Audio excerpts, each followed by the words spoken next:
The letter arrived on a sunny afternoon, cheerful font, cold message, HOA, infrastructure notice. I read it twice, then a third time. According to the HOA, my backyard where my husband and I planted fruit trees and buried our dog was now designated as a stormwater solution for a new phase of development uphill. Not a request, a decision. At the next HOA meeting, the board smiled like this was generous.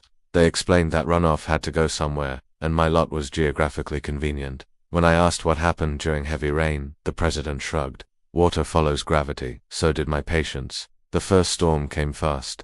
Overnight, muddy streams carved through my garden, roots exposed, fence posts leaning. The HOA sent an email reminding me not to alter approved drainage. That's when I stopped asking questions out loud. I pulled public records, old plats, pre-HOA maps. I found something they didn't expect: a buried seasonal creek that existed long before the neighborhood. The HOA never mentioned it.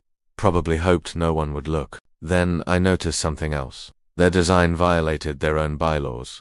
Drainage systems required community approval if they increased risk to a single homeowner.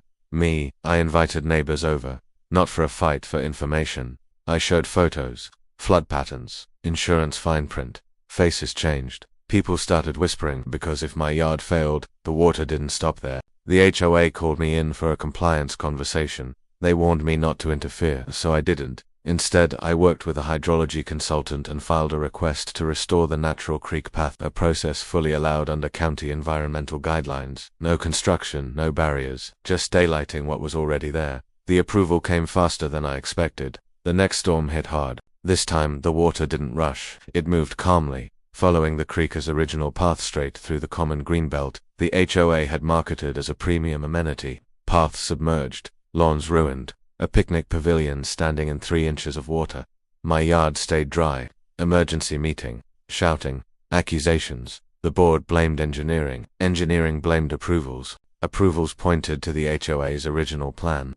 Then a neighbor stood up and asked the question everyone was thinking. If this was always the natural flow, why was it redirected to her property? Silence. The board voted to redesign everything. The drainage plan was scrapped. The greenbelt became a protected water feature. My land was removed from all future considerations. Now, when it rains, I sit on my porch and listen. Not to rushing water, but to quiet. Funny thing about gravity. It always finds the truth eventually.